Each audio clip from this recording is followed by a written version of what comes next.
की जरूरत ही नहीं है, अपने आप उसके अंदर से ही आशीर्वाद निकलेगा। तो इसको बोलते हैं सेवा। अब हमारे भजन से भी किसी को दुख हो रहा है तो वो भजन नहीं है। यानी कि ये नहीं है भजन करना, पर ये बराबर ख्याल रखना आकि किसी को तकलीफ होती हो, इस तरह का भजन ठीक नहीं। अर्थात उसमें सब का ख्याल रखना। फिर भी कभी कभी कोई नाजायज़ भी दुख मान ले तो उसका कोई बात नहीं है। हमारे जैसे रोटी मांगने जाते हैं तो उसमें कोई दुखी हो जाए तो उसमें तो हम भी क्या कर सकते हैं। लेकिन लाजारी किसी को ज़बरदस्ती करना या ये लाओ वो गलत है। आराम से गए, नहीं दिया कोई नहीं, आगे बढ़ गए। पर इतने में भी कोई दुख माने तो कोई बात नहीं। क्यों? क्योंकि भाई दुनिया में जीना है, रास्ता तो चलना ही पड़ता है, सब जगह से गुजरना होता है। अच्छा करते हुए भी कोई नाराज़ हो जाए तो उसमें अंदर से उसके प्रति भाव बढ़िया रखिए, पर उसके लिए गलत नहीं सोचिए। तो कोई बात नहीं, ये तो कितने हैं भगवान के लिए भी उल्टे होते हैं, सभी सब के लिए बढ़िया नहीं होते हैं। लेकिन फिर भी सही अपनी तरफ से करिए, अपनी तरफ से कोशिश करिए किसी को तकलीफ़ ना हो। तो उसके लिए आता है कि भाव से बैठ करके भगवान का गुणगान करें, प्रार्थना करें। क्यों? क्योंकि नए नए का और खाली बच्चे को बोल दे बेटा ऐसे कर तो वो बेचारा दुखी हो जाएगा। इसलिए उसको कुछ नया नया ज्ञान चाहिए। ऐसे ही नए आदमी को कुछ ऐसा चाहिए। तो उसमें ये आता है कि हे अंतर्यामी परमात्मा, बैठ करके मैं आपको श्रद्धा भक्ति पूर्वक नमस्कार करता हूँ। सबके अंदर भगवान बैठा है, कोई ऐसा नहीं है। क्यों? अब भगवान या परमात्मा क्या है? जिससे हम जी रहे हैं, जो हम समझ रहे हैं होना है, ये उसकी सत्ता से है। इसलिए भगवान गीता में कहते हैं कि मैं सब के अंदर आत्मा रूप से हूँ। तो आत्मा हमारा होना, तो इसलिए वही भगवान है। तो हे अंतर्यामी परमात्मा, मैं आपको श्रद्धा भक्ति पूर्वक नमस्कार करता हूँ। फिर करके क्या करें? शक्ति हमेशा मिलती रहे आपसे, ऐसी कृपा कर दो। और उस शक्ति हमेशा मिलती रहे आपसे, ऐसी कृपा कर दो, अज्ञान दूर हो, आत्मज्ञान पाए हम। अंतर्यामी परमात्मा आपको नमन। अर्थात हमारा अज्ञान, सब दुखों का मूल कारण है अज्ञान। अर्थात हम जब भी विवाद होते हैं कहीं भी कितनी जगह, तो समझ की कमी से ही होते हैं।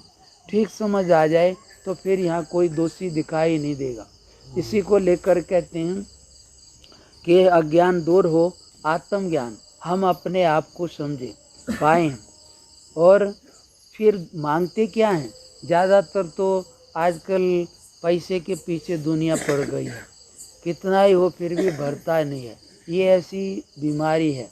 और दूसरे बाहर की चीज़ें हैं, इनके पीछे है भाई, ये ज़मीन है और चीज़ें कुछ हैं, ये सारी चीज़ों के पीछे आदमी लगे रहते हैं। तो इन सब का मतलब तात्पर्य क्या है कि क्या मांगना चाहिए? अभी देखो, ये माया क्या है कि ऊपर से अच्छा लगता है, आगे इतना पैसा हो जाए, इतना हो जाए।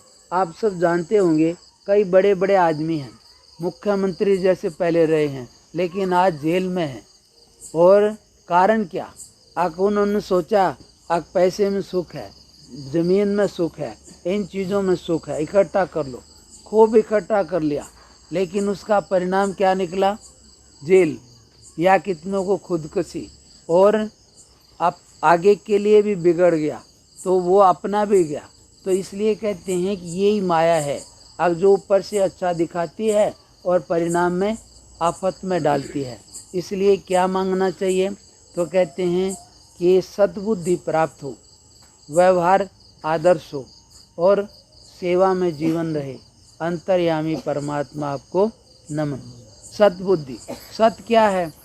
एक तो व्यवहार के लिए यहाँ कहने को ठीक है, ये चीज़ें भाई हमारी हैं, लेकिन ये सत्य नहीं है। सत्य तो किसको कहते हैं? भगवान की सतत गमने, जिसका कभी भी अभाव नहीं होता, जो बराबर है, पहले भी था, अभी भी है और आगे भी रहेगा। इसलिए जब हमारी सतबुद्धि, यानी कि परमात्मा ही सत्य है, आत्मा ही, उसमें हमारा भाव हो, हमारी बुद्धि में उसके प्रति भाव हो, तो हम उसके लिए यत्न करेंगे। और ये इसको छोड़ करके आत्मा को जितना भी है ये सारा असत है। इसलिए कहते हैं दुनिया असत के पीछे पड़ी है, और इसका परिणाम इससे आज तक कोई भी सुख शांति पाया नहीं और पाएगा भी नहीं, क्योंकि इससे मिलती नहीं। इसलिए कहा सद्बुद्धि, अर्थात भगवान जिस पर कृपा करते हैं तो कहते हैं मैं उसको बुद्धि योग देता हूँ। कौन सा? जिस बुद्धि के द्वारा वो मेरी तरफ चलता है या मेरे को प्राप्त होता है, तो ये सद्बुद्धि है। किसी को ये लग जाए अब ये चीज़ें कितनी बार मिल भी गई, मेरे पास नहीं औरों को हैं, तो इनसे क्या निकला, कितनी बार, ऐसा समझ करके किससे कोई भी संतुष्टि शांति पाया है, तो वो कितने भगवान को प्राप्त हुए महापुरुष देविया हो गई, उनके जीवन की तरफ देखे और उस तरफ चलने का यत्न करे, तो इसको बोलेंगे सद्बुद्धि। यानी कि सत की बुद्धि हो, यानी कि भगवान बुद्धि में बैठ जाए कि बस हमारी बुद्धि में जो बैठ जाएगा उसी के अनुसार हम यत्न करेंगे। अर्थात किसी को भी, बच्चे को एक को बैठ गया है अब ये फ़ोन लेना है, अब वो कैसे भी है तो बस उसी के लिए दिन रात कुछ भी करेगा, तो ये बुद्धि में बैठता है। लेकिन ये चीज़ें मिल जाएं तो भी इनसे कोई सुख शांति नहीं होती है। इसलिए कहते हैं आकि सद्बुद्धि, सत यानी कि भगवान बुद्धि में बैठ जाए, अब बस वही पाने का है और उसी के लिए, तो फिर ये बुद्धि सत की है और एक दिन प्राप्ति तक पहुँचाएगी, तो हमेशा के लिए उलझन खत्म होगी। व्यवहार, दूसरा व्यवहार है, क्योंकि व्यवहार कोई भी आदमी हर समय भजन वजन नहीं करेगा, व्यवहार आएगा, तो इसलिए व्यवहार बहुत ज़रूरी है। और जिस आदमी का व्यवहार अच्छा नहीं है वो भले कैसा भी हो, अंदर से कोई उसको ज़्यादा पसंद नहीं करेंगे। तो इसलिए व्यवहार, हर स्थिति में व्यवहार क्या है, यानी कि बोलना है, चलना है, बैठना है, खाना पीना, ये सारा व्यवहार है। और ज़्यादातर सभी को व्यवहार में आना ही पड़ता है, इसलिए कहते हैं व्यवहार आदर्श हो, अर्थात इस प्रकार का व्यवहार हो अब कोई भी हमारे पर उंगली ना उठा सके या कुछ कहे ना, तो ये व्यवहार अच्छा है।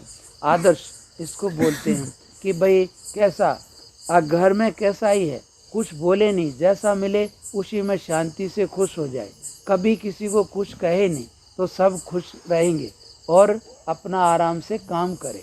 संसार वाले खुश होते हैं तन से और धन से, तो इसलिए तन से सेवा करे दुनिया वालों की, धन से और मन से करे भगवान की, तो इसलिए भगवान खुश होते हैं मन से और दुनिया वाले कहते हैं तन से।